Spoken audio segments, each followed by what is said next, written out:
Unlock your 70s memories, trends, TV, and childhood revisited. Craving a dose of pure 70s nostalgia? Remember life unplugged?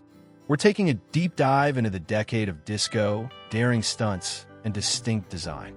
Explore the iconic and sometimes questionable fashion, the toys that spark creativity without batteries, the TV moments that became cultural touchstones, and the everyday experiences of growing up groovy. Let's relive the far-out fun of the 1970s together. Saturday morning cartoons.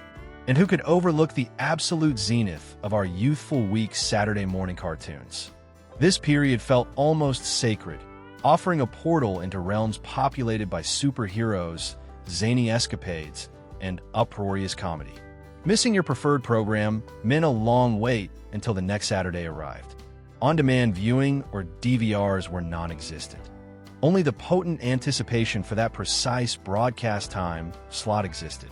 It cultivated patience within us, undeniably amplifying the magic inherent in those Saturday mornings, making the wait worthwhile. Evel Knievel. Speaking of audacious exploits, the 70s also belonged to the legendary Evel Knievel. This iconic daredevil held audiences spellbound with his perilous motorcycle jumps. He launched himself over canyons, fleets of buses, even elaborate fountains. Evel Knievel transcended being merely a stunt performer. He became a cultural icon, embodying the spirit of pushing limits and confronting danger head-on. His influence extended far beyond television screens. Neighborhood streets nationwide buzzed with kids constructing rudimentary ramps, attempting their own, considerably less ambitious leaps using Tonka trucks, skateboards, or whatever wheel contraptions were available. Safety, admittedly, often took a back seat. Apologies, Mom. Tang. And who could possibly forget Tang? This vibrant orange-flavored powdered beverage, initially launched in the late 1950s, truly achieved widespread popularity in the 1970s, largely fueled by its association with the NASA space program. Tang was cleverly promoted as the drink of astronauts, implying it possessed essential vitamins and nutrients capable of powering cosmic exploration. The actual experience, as astronaut Buzz Aldrin later conceded, was somewhat less inspiring. While Tang might not have been a gourmet delight, for a time, many eagerly mixed and sipped the brightly colored drink, perhaps harboring a small hope it imparted a touch of astronautical prowess. The bowl cut. Then there's the unforgettable bowl cut. This particular hairstyle, defined by its sharply horizontal bangs and meticulously trimmed perimeter, served almost as a standard uniform for youngsters during the 70s. It represented an uncomplicated, minimal upkeep style that parents found highly manageable, requiring little more than a household bowl and shears. Even young girls frequently sported bangs cut in this style, lending an intriguing androgynous quality to their appearance during that time. Feathered hair. Oh, that feathered hair. Thanks mostly to Farrah Fawcett, everyone, and I mean everyone, wanted that look in the 70s. Those soft wings framing the face, swept back just so. It looked effortless, but believe me, it wasn't. It took serious time with a blow dryer, a round brush, and enough hairspray to hold a small building together. And it wasn't just for the ladies. Plenty of guys were growing their hair out and feathering it back too. It was the signature hairstyle, perfectly capturing that breezy, sun-kissed, laid-back California vibe that was so popular across the USA. The Muppet Show. The Muppet Show. Now that was appointment television back in the 70s, wasn't it? Pure gold. You had Kermit, bless his fell heart, trying to steer that ship through utter delightful madness. Then Miss Piggy, all glamour and karate chops, chasing her frog.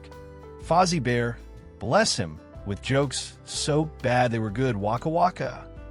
And who could forget those two old curmudgeons, Statler and Waldorf, dishing it out from the balcony. Add in wild musical bits like Mana Mana and big-name stars hamming it up. It was just plain fun, something the whole family actually gathered around the set for. No bike helmets. Regarding bicycle safety in the 70s, helmets were virtually non-existent in common usage. Donning protective headgear wasn't merely considered unfashionable. It was often interpreted as indicating excessive caution or perhaps recovery from a prior accident. We'd readily mount our bicycles, feeling the wind rush through our hair, fully embracing the liberating sensation of the open road, accepting occasional bumps and scrapes as part of the experience. Retrospectively, this might appear somewhat careless, but it also spoke volumes about our youthful sense of invincibility, or possibly our naivete regarding potential consequences. Liquid paper. Prior to the advent of computers and the wondrous delete key, our primary recourse for correcting errors was liquid paper, colloquially known as whiteout. This diminutive bottle of opaque correction fluid acted as a savior for handwritten documents and letters. However, achieving perfection wasn't instantaneous. One had to meticulously apply the fluid over the mistake, then endure a period of waiting for it to dry completely. Impatient students, a category encompassing most of us, often resorted to blowing vigorously on the damp patch, hoping to accelerate the drying time. While perhaps marginally effective, it also made us appear slightly comical. And truthfully, by the time the liquid paper finally solidified, the original train of thought was often long gone. CB radios. Next up, CB radios. Initially the preserve of long-haul truckers, these compact communication devices ignited a massive fad during the 70s. Suddenly, it seemed everyone yearned to connect with anonymous voices across the airwaves, adopting handles like Rubber Ducky or Silver Fox. Phrases like 10 to 4, Good Buddy, or the introductory Breaker, 19 became common parlance. CB radios fostered a unique sense of connection, offering a means to interact in an increasingly fragmented world. They injected a dose of thrill and adventure into daily routines, especially for kids eavesdropping on adult conversations, though occasionally sensitive ears needed covering. The Brady Bunch. Let's begin with the phenomenon that was the Brady Bunch. Seriously, who wasn't charmed by this show? It depicted the quintessential blended family, featuring 3 boys, 3 girls, the indispensable live-in housekeeper Alice, and Tiger the dog. Admittedly, its portrayal leaned heavily towards the idyllic, perhaps a touch too sunshine and rainbows for stark reality. Yet that was precisely its appeal for countless viewers then. Amidst a decade marked by flux and uncertainty, the Brady Bunch presented a reassuring tableau of familial concord. It served as a comforting fantasy, a relatable escape, even if our own family dynamics were considerably more, let's say, eventful. Lunchboxes. These were decidedly not the pliable plastic sacks or contemporary insulated carriers. We're referring to sturdy metal containers seemingly engineered to shield your peanut butter and jelly sandwich from virtually any calamity short of Armageddon. Yet, the true allure of these lunchboxes resided in their decoration. They serve as mobile canvases proudly displaying our cherished superheroes, television personalities, and pop culture figures. Superman, Batman, Evel Knievel, the $6 Million Man if they were popular, they likely graced a lunchbox. These containers transcended mere food storage. They functioned as declarations of identity, signaling allegiance to beloved heroes. Atari Pong. Long before kids had fancy game systems plugged into every TV, we had Pong. It seems almost laughable now, right? Just 2 little lines batting a square speck back and forth on the screen. But let me tell you, in the early 70s, Atari's Pong felt like something straight out of science fiction. It was basically electronic table tennis. Yet the simple magic of actually controlling something on the screen, that was brand new, utterly captivating. It might look primitive today, But back then, Pong wasn't just a game. It was the future arriving in our living rooms, kicking off the whole video game craze. Pet rocks.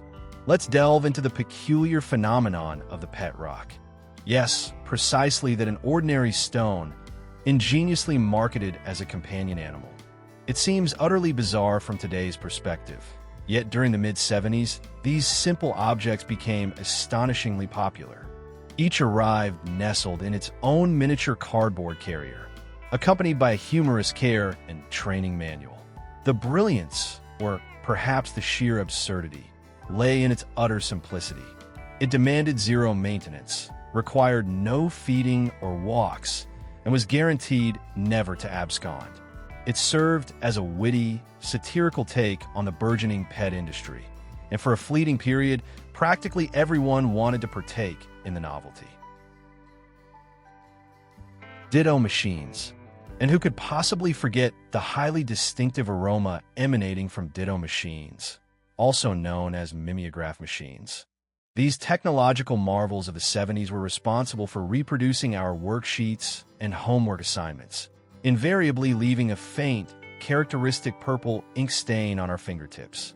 The smell itself was utterly unmistakable, a singular olfactory blend of chemicals and what has now become pure nostalgia for many who experienced it firsthand in classrooms. The metric system.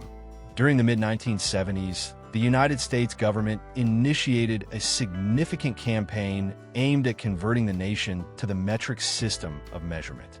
Educational institutions screened films featuring characters like the metric marvels, and we were introduced to concepts involving meters, liters, and grams.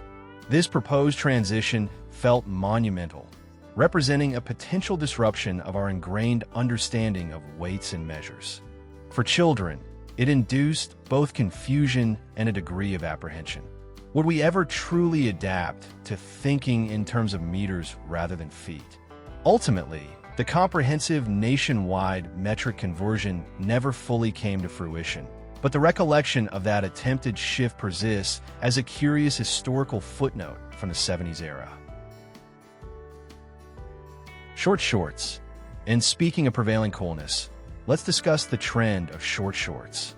These garments represented the apex of casual summer comfort, functioning as a largely unisex fashion statement that confidently embraced a certain degree of leg-bearing audacity. Both boys and girls commonly wore short shorts, frequently combined with knee-high tube socks, culminating in an ensemble that felt both highly functional and distinctly stylish, or at least perceived as such during that specific period.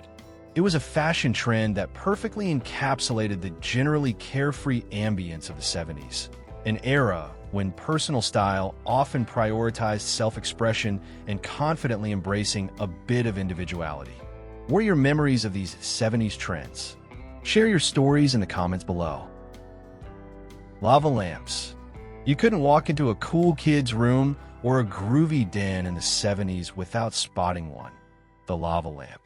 It was practically required decor. Watching those globs of colored wax slowly rise, fall, and morph inside the glass tube was mesmerizing, almost hypnotic, wasn't it? They didn't give off much light, but that wasn't the point. It was all about the vibe, that slow, psychedelic, chill atmosphere they created. They were the perfect visual representation of that funky, laid-back decade. Just pure, groovy mood lighting. American Pie. The 1970s fostered significant musical experimentation and narrative depth, sometimes resulting in lyrics that resembled intricate puzzles more than direct statements. Consider Don McLean's legendary track, American Pie, for instance. Who exactly was the jester? What did the king's thorny crown symbolize? And just who was the character named Jack?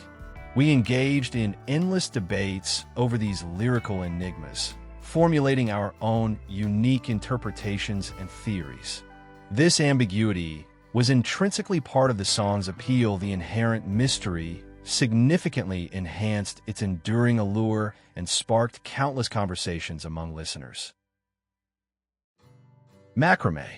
And how could we possibly omit the macrame phenomenon? Truly, this knotted craft seemed ubiquitous. From plant hangers transforming living rooms into veritable indoor jungles, to intricate wall hangings and those characteristic macrame owls, this trend proliferated significantly. Macrame aligned perfectly with the prevailing 70s aesthetic organic, promoting DIY creativity and infused with a bohemian spirit. Furthermore, it offered a relatively affordable method for personalizing one's living space and infusing it with handmade warmth and character. Ottomans. Now, visualize this scene, relaxing in your quintessentially avocado green living room.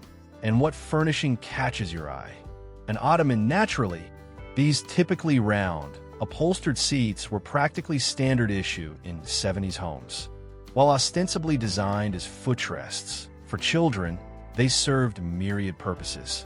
They transformed into interstellar spacecraft, solitary islands amidst a sea of shag carpeting, and the ideal landing pad for practicing dramatic superhero arrivals. Who among us hasn't fantasized about soaring like Superman, only to execute a soft thump onto a reliable Ottoman? Aluminum cans. Consider beverage containers in the 70s. These weren't the streamlined, integrated pop-top cans familiar today. Instead, they resembled robust cylinders featuring a distinctive opening system, the pull tab. One would grip the small metal ring, exert a firm pull, and a triangular aperture would emerge, providing access to the refreshing liquid within. Unfortunately, these detached pull tabs carried a significant downside. They were frequently discarded carelessly, becoming hazardous litter in parks, on beaches, and even within swimming pools. Accidentally stepping on one of these sharp metallic pieces could lead to a painful injury. Ultimately, widespread public safety concerns prompted a necessary redesign, leading to the modern stay-on tab, making public spaces considerably safer and tidier. Don't forget to share your own 70s memories in the comments below. And be sure to like and subscribe for more nostalgic trips down memory lane. Smoking. During the 1970s, cigarette smoking was remarkably pervasive. Individuals commonly lit up in restaurants, workplaces, commercial airplanes, essentially everywhere. The concept of secondhand smoke and its associated health risks was not a subject of widespread public discourse, and the full extent of smoking's dangers wasn't as universally acknowledged as it is presently. From candy cigarettes marketed to children to the ruggedly iconic Marlboro Man advertising campaigns, smoking was, to a certain degree, even imbued with an aura of glamour. It reflects a distinctly different societal landscape regarding tobacco use. Photo booths. While smartphones capable of instant selfies remain decades in the future, we possessed our own distinct method for capturing playful moments with companions, the venerable photo booth. These unmistakable enclosures were common fixtures in arcades, shopping malls, and even certain amusement parks. You would assemble your friends, cram yourselves into the confined space, often leading to comical contortions, and strike poses for a rapid sequence of flashes. The resulting black and white photographs emerged printed on a vertical strip, frequently featuring amusingly distorted expressions, awkward perspectives, and occasionally an unexpected photobombing intrusion. The Bicentennial. And concerning heroes, 1976 ushered in a surge of national fervor as the United States commemorated its 200th anniversary, the Bicentennial. Red, white, and blue instantly became the most fashionable color combination, and American flags proliferated everywhere. Parades animated main streets, pyrotechnics illuminated the nocturnal skies, and historical reenactments vividly resurrected the past. The Bicentennial transcended a simple party. It represented a powerful moment of collective national pride and solidarity, providing an opportunity to contemplate the nation's journey and embrace the future with renewed optimism and shared purpose. Tupperware. It felt like nearly every mother in the 70s was either hosting Tupperware parties or actively selling the products. These innovative airtight containers, often appearing in the decade's signature hues like avocado green, harvest gold, and burnt orange, became indispensable kitchen items. Their durability was legendary. They could withstand drops, stacking, even accidental sun exposure, emerging largely unscathed. Tupperware parties themselves evolved into significant social gatherings, offering women a chance to connect, converse, and potentially acquire some coveted new kitchenware, blending commerce with community. What are your favorite 70s memories? Share them in the comments below. Wood paneling. During the 70s, automobiles often served as more than mere transportation. They were definitive style declarations. And nothing quite screamed 70s aesthetic like the station wagon adorned with wood paneling. Of course, this wasn't authentic timber. It was typically vinyl applique, skillfully crafted to emulate the appearance of wood grain. But practicality often trumped authenticity. You achieved the desired look without concerns about termites or decay. These woodies reigned as the quintessential family haulers, ideally suited for transporting children, groceries, and perhaps even the occasional surfboard, embodying suburban utility. Sea monkeys. However, the 70s weren't solely defined by distinctively styled automobiles. It was also a flourishing era for comic books and magazines.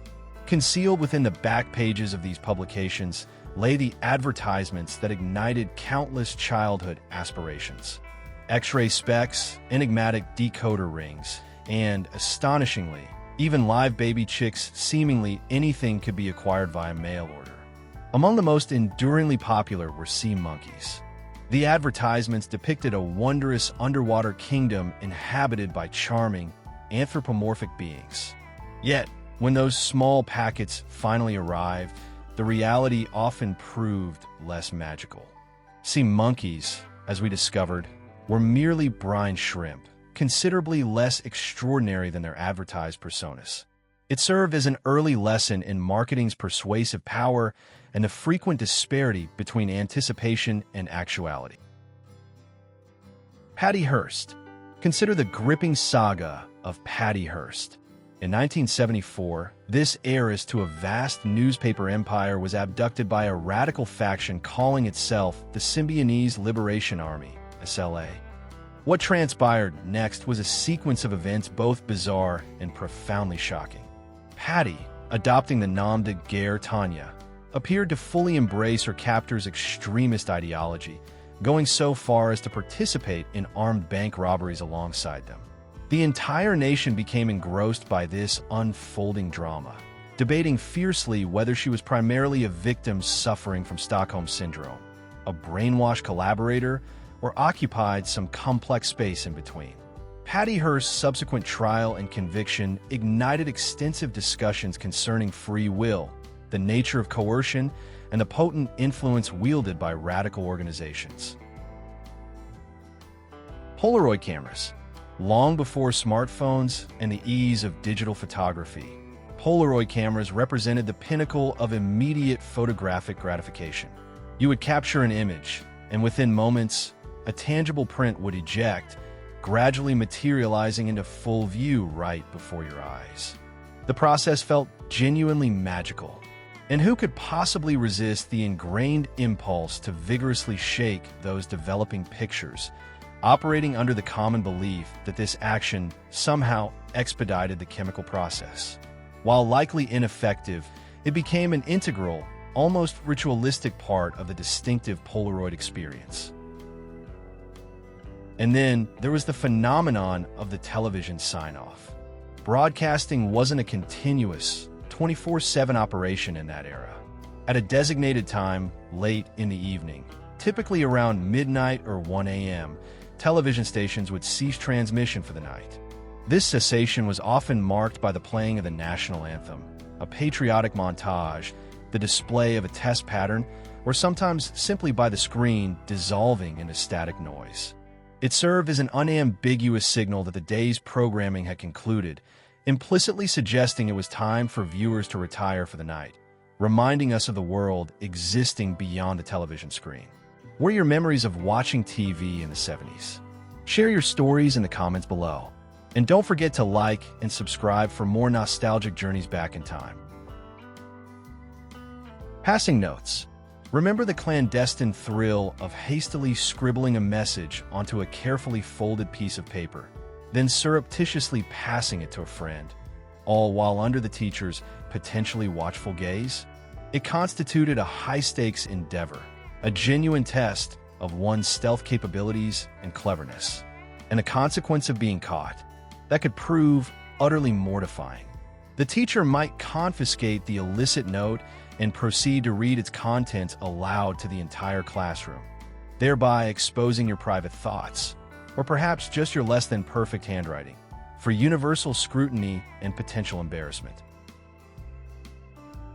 Do you recall the story about Mikey, the notoriously picky eater from the Life cereal advertisements? The widely circulated tale claimed he met an untimely demise after consuming Pop Rocks candy simultaneously with Coca-Cola. This stands as a quintessential urban legend, a cautionary narrative frequently shared on school playgrounds and whispered during sleepovers. Lacking the immediate fact-checking capabilities provided by the internet, we depended entirely on word-of-mouth transmission, allowing our imaginations to embellish these stories dramatically. Naturally, Mikey suffered no such explosive fate, yet the myth endured, injecting a frisson of eerie excitement into our young lives and conversations. Greetings, fellow alumni of the 70s classroom. Today, we embark on a nostalgic journey back to the educational environment of the 1970s, recalling the fundamental school supplies, the peculiar toys that provided diversion, and the distinctive technology responsible for generating our worksheets. Remember the dependable wooden pencil?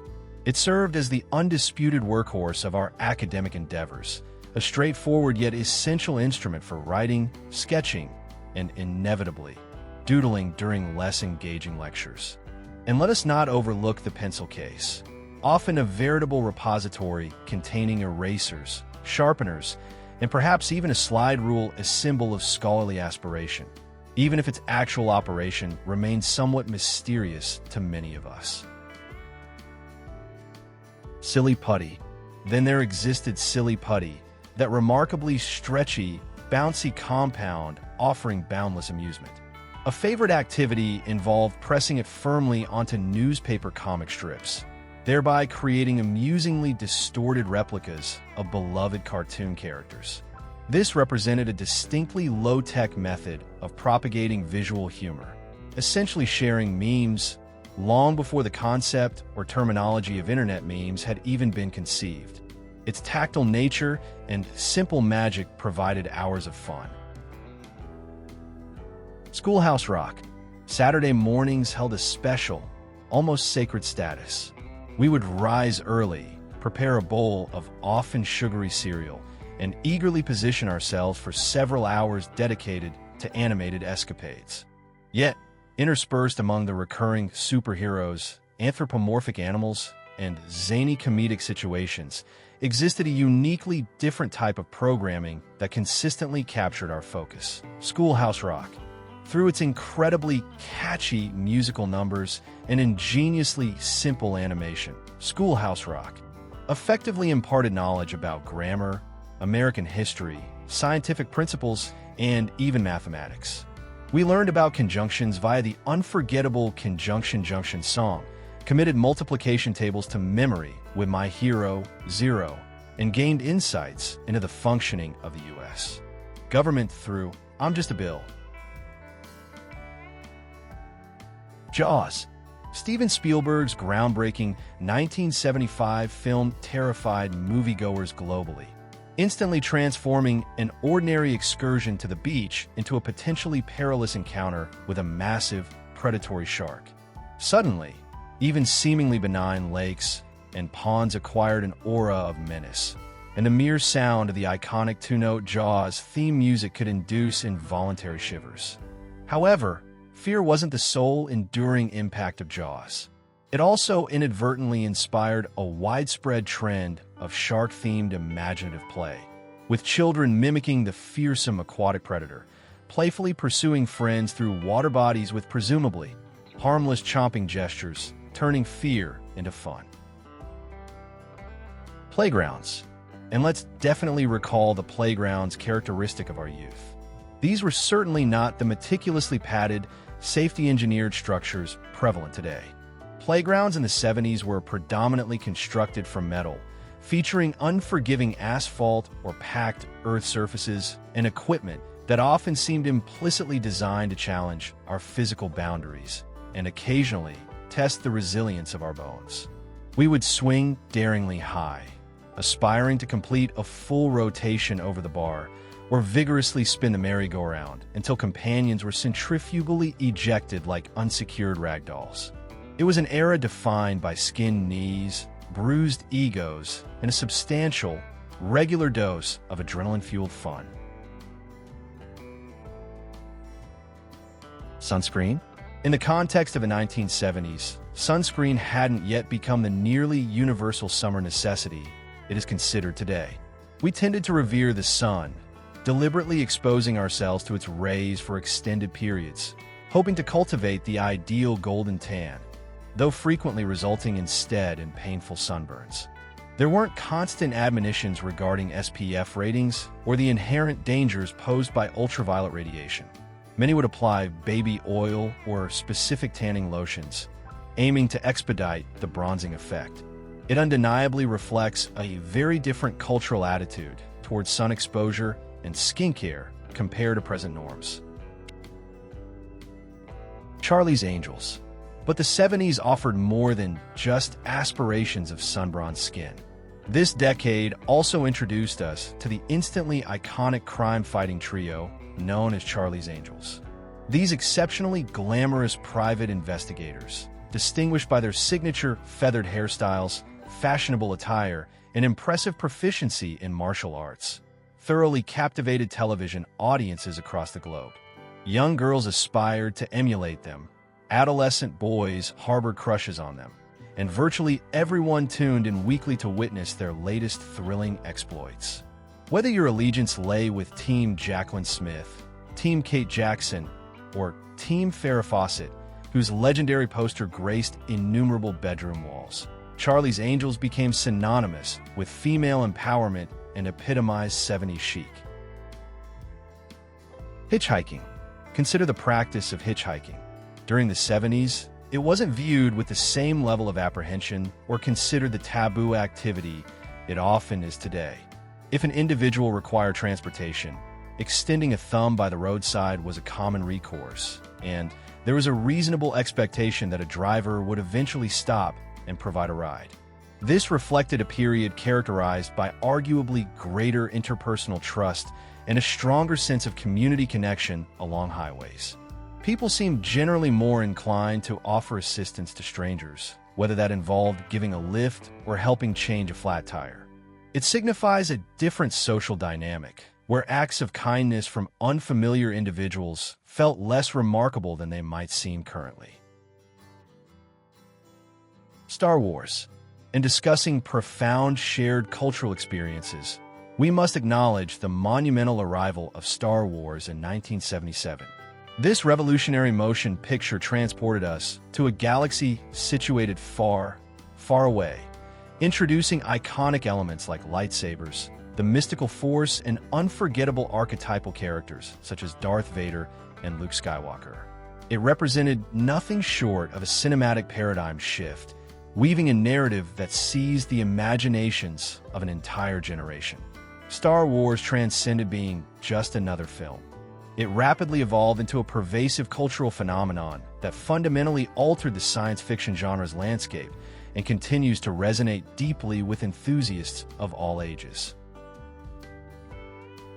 Vinyl records. Music in the 70s? That meant vinyl records, pure and simple. There was something so satisfying about the whole ritual, wasn't there? Flipping through albums at the record store, admiring those big, bold covers which are often real works of art, then taking it home, sliding the disc out, carefully placing the needle down, and hearing that little crackle before the music swelled up. The sound was warmer, richer somehow. Fleetwood Mac, Led Zeppelin, the Bee Gees. They sounded right on vinyl. It wasn't just listening, it was an entire experience we cherished back then. Saturday mornings in the 70s just weren't complete without Scooby-Doo. Where Are You? That show had the perfect formula. A spooky mystery, those meddling kids, Fred, Daphne, Velma, trying to figure out, and of course Shaggy and Scooby-Doo providing the laughs and the appetite. They'd pile into the mystery machine, chase some ghosts that turn out to be Old Man Withers and Sheet, and wrap it all up with I Would Have Gotten Away With It Too. Classic. Roo-Row, Raggy became part of the language. Simple, silly, and absolutely unforgettable fun for us kids. Clackers. Remember Clackers? Those two heavy acrylic balls on a string? What a simple idea for a toy. But man, were they addictive and kind of hazardous. The whole point was to get them swinging up and down, smacking together above and below your hand, making that incredibly loud clack, clack, clack sound. The faster you went, the better you were, but one wrong move and whack. You got a nasty bruise on your knuckles or wrist. They were noisy, a little dangerous. Some schools actually banned them. But getting the rhythm just right felt like a real accomplishment. It took practice and nerve. Definitely a toy that defined childhood risk-taking in the 70s.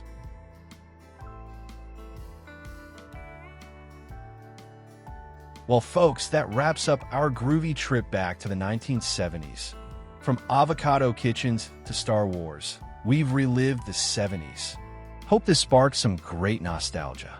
Check our other videos for more retro vibes. Thanks for watching, and we'll catch you on the flip side. Peace out.